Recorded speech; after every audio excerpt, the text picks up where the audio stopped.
With just hours to go until a potential government shutdown, the president is set to meet with the top 4 congressional leaders to discuss a possible deal. I am joined in studio today by Morgan Lyon-Cotti, Associate Director of the Hinckley Institute of Politics at the University of Utah.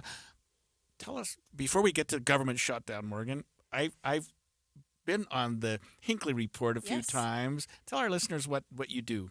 So I'm going to put you on the spot here. Oh, I love it. The Hinckley Institute of Politics, we are actually celebrating our 60th year this year. We were founded in 1965 by Robert H. Hinckley. If you see those Hinckley car dealerships, that is the one. Okay. Yes.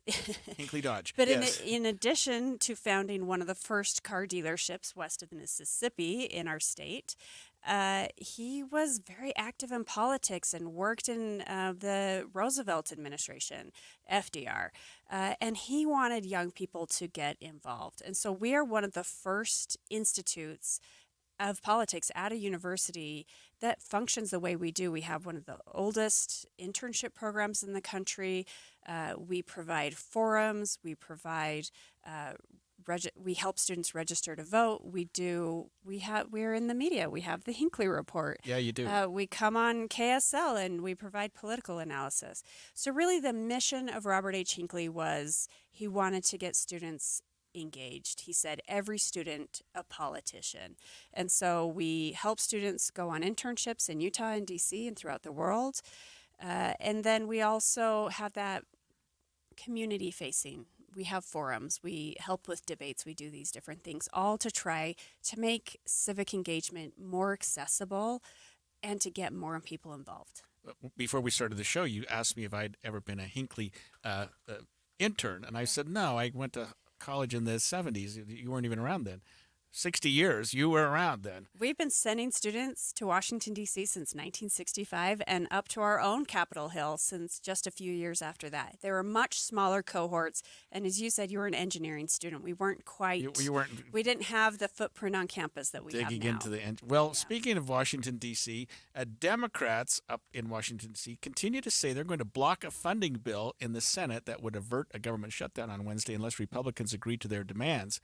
Here's ABC News national correspondent Stephen Portnoy with the latest. Going into his first ever sit-down with President Trump, the top House Democrat says his party is drawing a line in the sand. We're not going to simply go along to get along with a Republican bill that continues to gut the health care of everyday Americans. Hakeem Jeffries says Democrats are demanding a permanent extension of expiring subsidies that have made Obamacare plans more affordable over the last few years.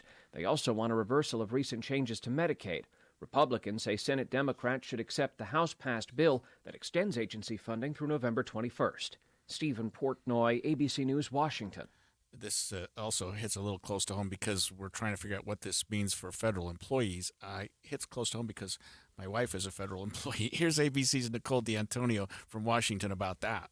A shutdown would mean millions of federal employees, including members of the military, TSA officers, and ICE agents would work without pay until the government reopens. And the White House raising the stakes even further, directing agencies to consider mass firings of federal workers from programs that are, quote, not consistent with the president's priorities.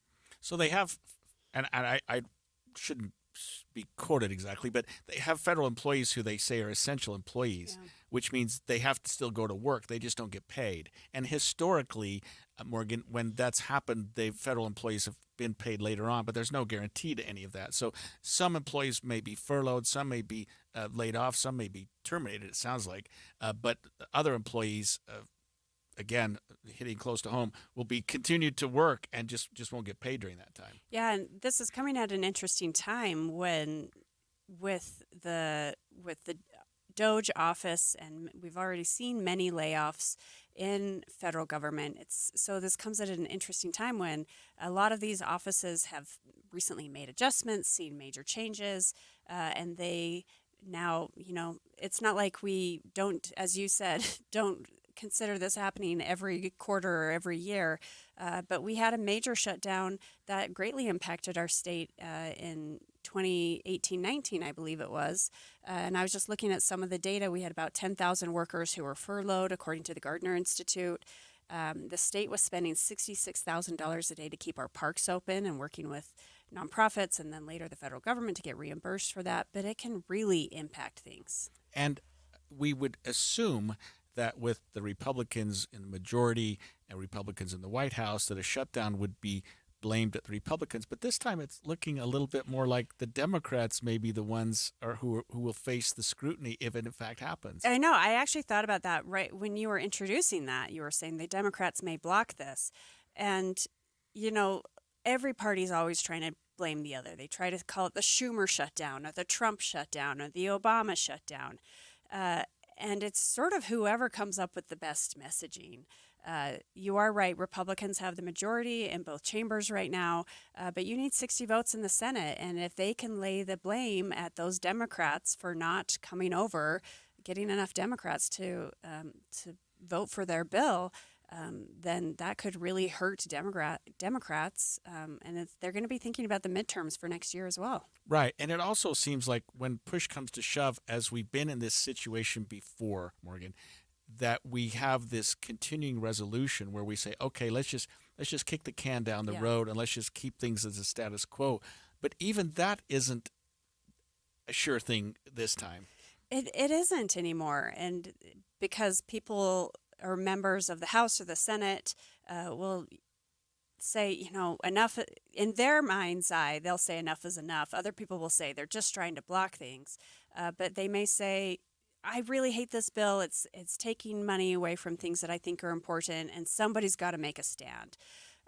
So if they can make that case compelling enough, they may not get blamed for the shutdown. But if they do vote, Senator Schumer, actually, I even heard Representative Malloy speaking about this recently, that he made a compromise. He voted with the Republicans to avoid a shutdown. And he took a lot of heat from his party. Last time, yes. Yeah. And he may not be in a position to do that again, although I assume when we talk about leaders from both parties meeting with the president that he's got to be among that group. Yeah. And so that leadership will be told, you've got to bring 7 or 8 of your members on board to get this number up to 60%. And he's going to be in an awkward position to go to his party and say, hey, we need to do this one more time. Yeah. Because it's like you say, I didn't appreciate the numbers, but 60 means you've got to get some Democrats. You got to get 7. There's 53 Republicans in the Senate right now. And, we'll see who compromises. We'll see who blinks. Because eventually someone has to blink. The government can't be shut down indefinitely, in theory, I guess. Eventually there will be a compromise. We just have to wait and see if that compromise comes before or after a shutdown. And if it comes after a shutdown, it maybe ratchets up the heat a little bit. The shutdown maybe for a day or 2 or 3 or 10 is one thing, but if it gets beyond that, then we're in a little bit of trouble. And especially because it's not just the federal employees.